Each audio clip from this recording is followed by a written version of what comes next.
In this video, we will share some idioms which you can use in your speaking and writing tests. We have made stories using the idioms, so that you can see how to use them in sentences and get a good score under Lexical Resource criteria of IELTS. Welcome to ieltsclassesonline.com. We offer personalized, one-on-one classes for academic and general training. As you can see in the band descriptors for writing task 2, your band improves considerably as you start to use less common, wide range of vocabulary. Similar criteria applies to writing task 1 and speaking. A wide range of vocabulary is therefore essential to get a score of band 7 or more. Moreover, the words should be less common, that is, not simple everyday language, but sophisticated words and idioms which you would find being used by scholars and modern writers. Let us know if you need help to develop your vocabulary. Everyone was waiting with bated breath. It was the time to reveal the new sculpture for the office lobby. They were holding their horses for months for the renowned sculptor to finish the centerpiece of the millionaire's office. Finally, it was time to raise the curtains and the statue to be unveiled. The sculptor and his team, meanwhile, hurriedly packed up to leave, off to the next job. But it isn't over until the fat lady sings.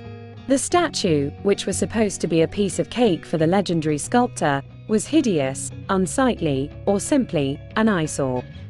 When the millionaire saw the ghastly figure in the middle of his office lobby, he hit the roof. He hauled the sculptor over the coals for a good 2 hours. When the dust settled down, the management found that the artists were cutting corners to ensure their own pockets were full. In the end, the sculptor not only had to return the entire amount, but also leave with egg on his face. The sculptor had, actually, cut a sorry figure. Wait with bated breath. Excited. Hold your horses. Wait. Raise the curtain. To make public, reveal. It isn't over until the fat lady sings. It is not done yet. Piece of cake or walk in the park. Easy. Hit the roof. Extremely angry. Haul over the coals. Scold, rebuke. Cutting corners. Saving money. Egg on face. Embarrassed. Cut a sorry figure. Disappointing work.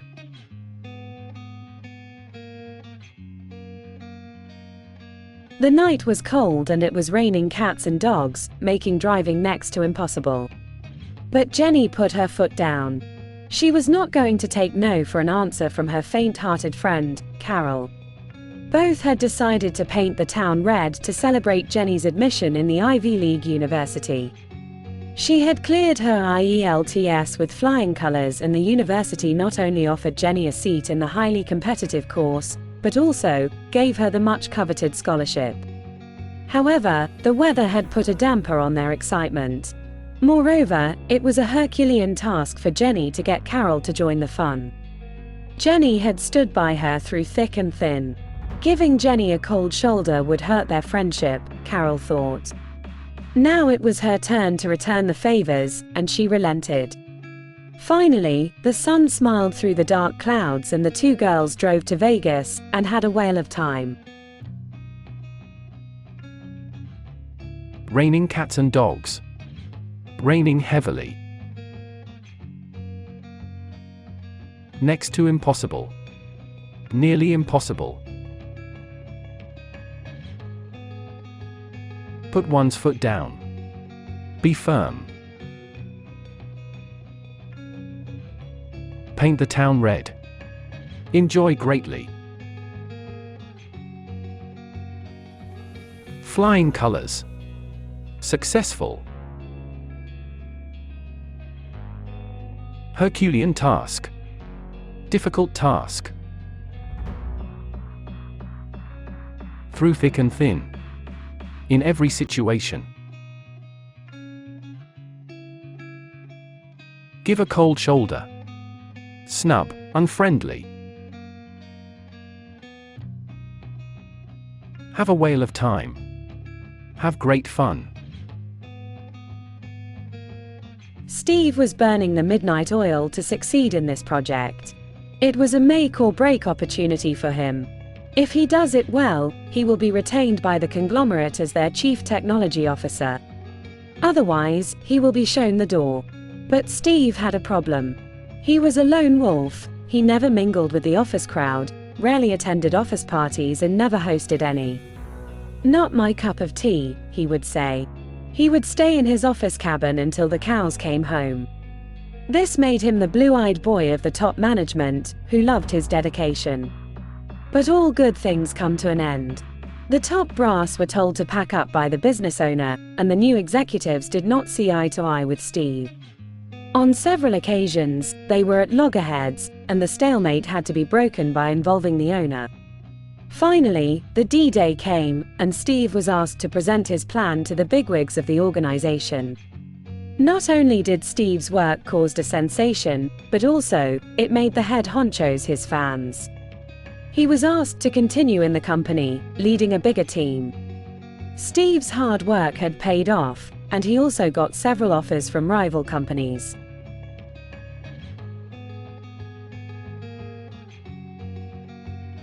Burn the midnight oil. Work late at night. Make or break. Success or failure. Show the door. Ask to leave. Lone wolf. Introvert. Cup of tea. Like or preference. Blue-eyed boy. Favorite. All good things come to an end. Good time ends. Not see eye to eye. Not agree. D-Day. Final day. Cause a sensation. Become popular.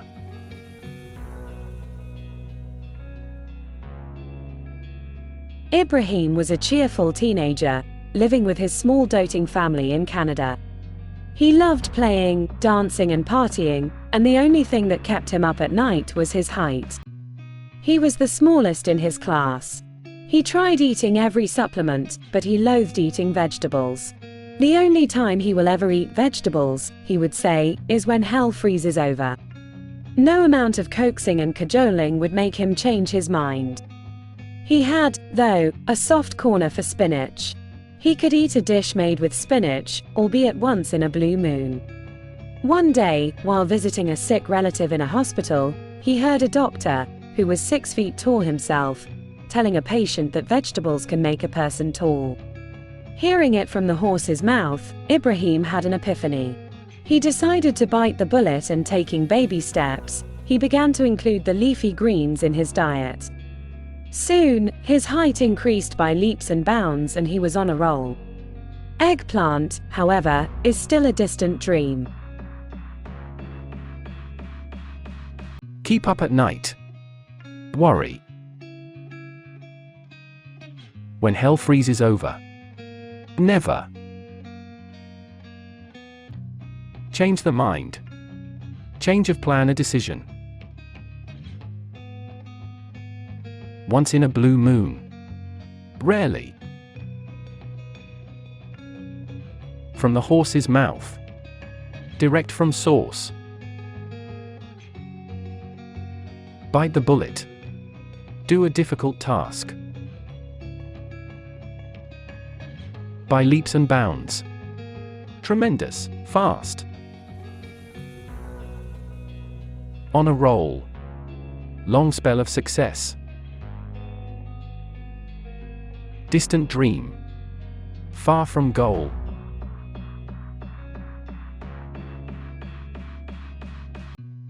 My hometown was my Shangri-La. In my mind it was perfect, everything clean, serene and picturesque. My school, located near the town center, was at a stone's throw from my house. While the town center was sleepy and quiet in the early mornings, it became a hive of activity by the evenings. However, buying a house in my hometown was next to impossible. A small, 2-bedroom house would cost a limb. The locals tried to build their own houses, but due to high costs, their plan hit a brick wall. Then came a knight in the shining armor, an engineer, who hit the nail on the head and constructed the first wooden house in the town. It was small, but sufficient for a family of 4, and I felt snug as a bug in a rug. The housing problem was solved overnight, and since then, the town has never looked back. Shangri-La. Beautiful imaginary place. At a stone's throw. Close, near. Hive of activity. Very active. Cost a limb or cost a fortune. Extremely expensive. Hit a brick wall. Reach a dead end, obstacle. Knight in shining armor. Savior, rescuer. Hit the nail of the head. Exactly right. Snug as a bug in a rug. Comfortable. Never look back. Become successful.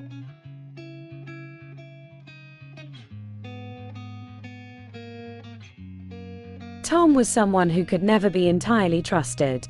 You had to listen to his stories with a pinch of salt. He could create outlandish stories at the drop of a hat. Once, he got in a soup for boasting that the local police chief used to borrow money from him. The only problem was that he told this to a police officer. The story spread like wildfire, and soon, every policeman in the town started looking for him. To add insult to injury, a local newspaper published it, elaborating how Tom is habitual of spinning the yarn. This episode became a hot potato, and he requested a meeting with the police head honcho to ask for pardon. A meeting was arranged, and all the top brass of the police force were in attendance. So deft was Tom at storytelling that while listening to his stories with rapt attention, they simply forgot to address the elephant in the room. Throughout the meeting, he was lying through his teeth and they were eating out of his hands. Once again, Tom saved himself by the skin of his teeth. Pinch of salt. With skepticism, not believe completely.